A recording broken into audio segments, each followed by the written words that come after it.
Le thème d'aujourd'hui, c'est pourquoi la relation dysfonctionne. Il y a deux possibilités à cela.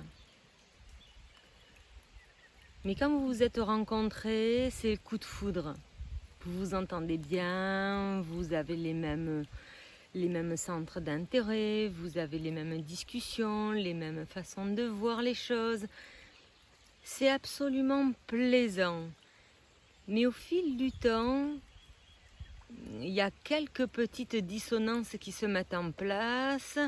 On commence à compenser certaines choses, on commence à se donner des excuses, on se chamaille un petit peu. Un a envie d'aller à droite, l'autre d'aller à gauche, d'autres veut fraise, l'autre veut menthe, et on n'arrive plus à s'accorder. C'est le début peut-être un peu de l'échec de cette relation, mais en fait, il y a possibilité de mettre deux actions en place. Il y en a une qui est assez radicale, c'est-à-dire la séparation, parce que cela veut dire aussi que votre relation est peut-être arrivée tout simplement à son terme, et que continuer dans cette relation, peut-être par peur du jugement, par peur du qu'en dira-t-on, par peur d'être seul ou seule, par peur de ne pas s'en sortir financièrement. Tout ça, c'est des peurs. La peur du positionnement.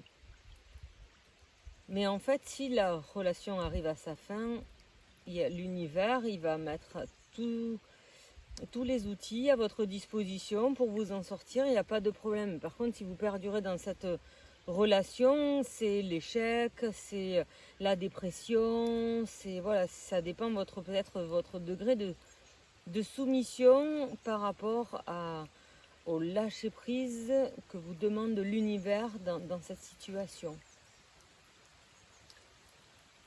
Il est juste ce qui doit être. La vie est un théâtre, donc au final, on laisse se dérouler les choses simplement. Et si ça doit voilà, les chemins doivent se séparer, laissez-les se séparer tout simplement.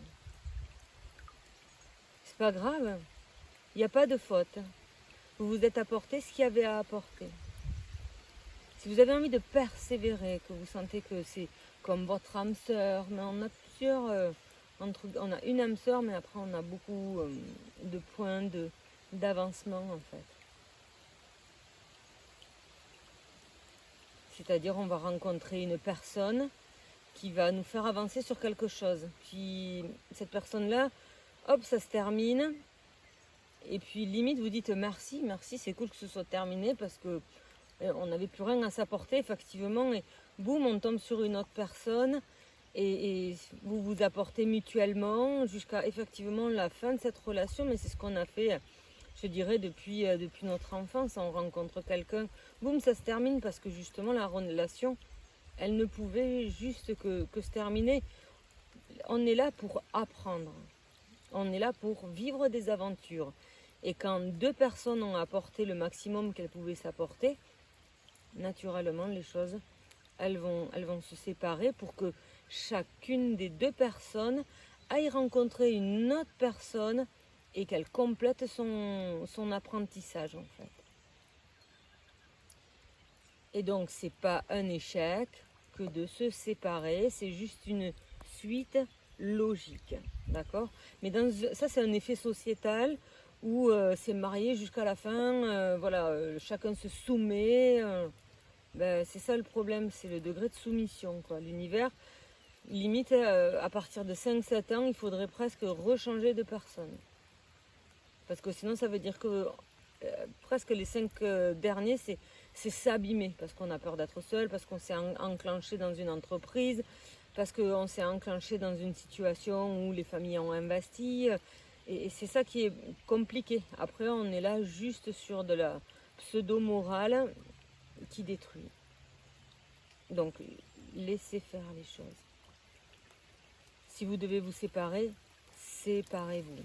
Ce n'est pas grave. La seconde chose, c'est qu'effectivement, suivant ce que vous avez vécu entre-temps, il est possible que l'un ait plus apporté à l'autre ou qu'effectivement, il y ait cette dissonance qui se mette en place parce que les énergies, eh bien, vous n'êtes plus sur la même longueur d'onde. Vous vous êtes rencontrés, c'était fou, c'était génial, et vous n'êtes plus sur la même longueur d'onde. Un a apporté plus à l'autre. Et donc au final, vu que quand on se rencontre, on est câblé comme une station radio. Vous tournez le bouton jusqu'à arriver à 90.3 et là, vous captez la radio. Et deux personnes qui se rencontrent, c'est exactement la même chose. Quand elles sont réglées sur la même onde, c'est-à-dire c'est un taux énergétique, et là ça peut être 30% de taux énergétique, eh bien en fait si elle est attirée, si elle est câblée sur 30%, elle va attirer à peu près les personnes qui sont sur du 30%. Vous voyez, et donc au final, quand l'un apporte à l'autre, c'est-à-dire que l'un va peut-être monter à 30, 50%, parce que l'autre l'aidera beaucoup plus peut-être. Mais au final, après, vu qu'il y en a un peut-être qui va descendre et l'autre qui va monter, et bien cette relation elle va devenir donc bancale. Il y en a un qui va être absolument amoureux, celui qui est en bas sera absolument amoureux de celui qui sera en haut, mais celui qui a des meilleures donc énergies par rapport à cette situation, et bien au final, il va s'en désintéresser parce qu'il aura déjà peut-être pris tout ce qu'il avait à prendre chez la personne. Un sera complètement neutre et continuera le chemin, et l'autre personne par contre voudra autre chose, voudra plus, voudra de l'attention, voudra de l'amour, parce que lui aussi il a envie de monter ses énergies. Mais si l'autre personne, elle n'est pas disposée, n'a pas envie, et bien en fait elle va le laisser comme ça un peu sur le trottoir et elle va continuer sa route. Pendant que l'autre personne elle devra comme faire un petit deuil quand même de cette phase. Donc ce que je conseille effectivement, c'est que pour que le couple fonctionne, il faut réaliser un travail intérieur. Donc en description, je vous ai mis la méthode synergie pour justement travailler vos blessures, parce que tout le monde se rencontre à peu près sur les mêmes blessures. Ah ouais, toi aussi? Waouh! Ah oui, mais moi aussi j'ai vécu ça. Waouh! Et c'est exactement la même chose. Et c'est généralement les mêmes peurs. Même si on dit que parfois les opposés s'attirent, mais au fond ils sont exactement la même chose, parce que un veut peut-être un peu de méchanceté, peut-être aller tacler certaines personnes, il va rencontrer la personne qui taclera ces personnes-là, quoi. Donc de toute façon, Pardon. C'est que même s'ils se rencontrent, ils sont absolument pareils. Voilà. Et donc là, le plus important, c'est de faire ce travail intérieur pour rééquilibrer les énergies. Un a peut-être aidé l'autre, mais l'autre doit peut-être travailler ses énergies pour remonter au niveau de la première personne. Vous voyez ce que je veux dire? Parce que cette dissonance arrive parce que vous n'êtes plus du tout sur cette même longueur d'onde. Ou sinon, si vous avez des énergies basses et absolument amoureux, amoureuse de cette personne, mais qui a des énergies hautes, vous devez donc monter vos énergies pour atteindre le niveau de l'autre. Vous voyez? Vous devez absolument travailler, vous délester justement des poids, des rancœurs, des colères. Pourquoi les colères sont là? Pourquoi elles se sont créées? Est-ce que c'est les vôtres au final?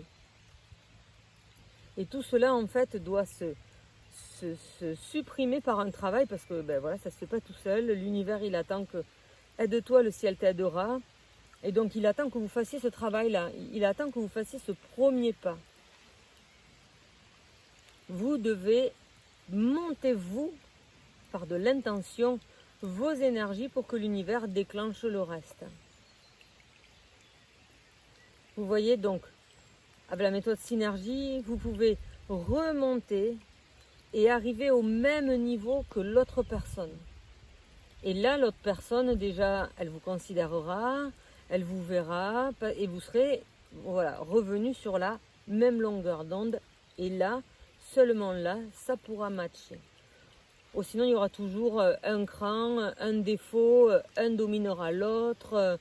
Et en fait, celui qui est dominant, tout va bien se passer. Et celui qui est dominé, en fait, il passera sa vie à survivre, à toujours dépendre des autres, à toujours supporter les autres. Et en fait, le seul truc qui devra faire le dominer, c'est changer de cap directement pour que lui, dans sa grande, entre guillemets, solitude, puisse remonter ses énergies et peut-être pouvoir se repositionner et se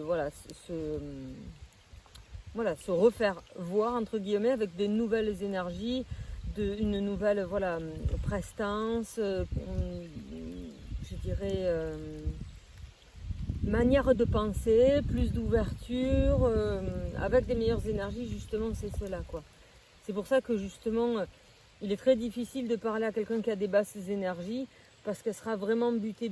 Et vous comprenez que parfois quand on parle à des personnes de grandes énergies, même si elles savent exactement, comme tout le monde, ce qu'elles veulent, c'est quand même plus simple de leur faire comprendre les choses.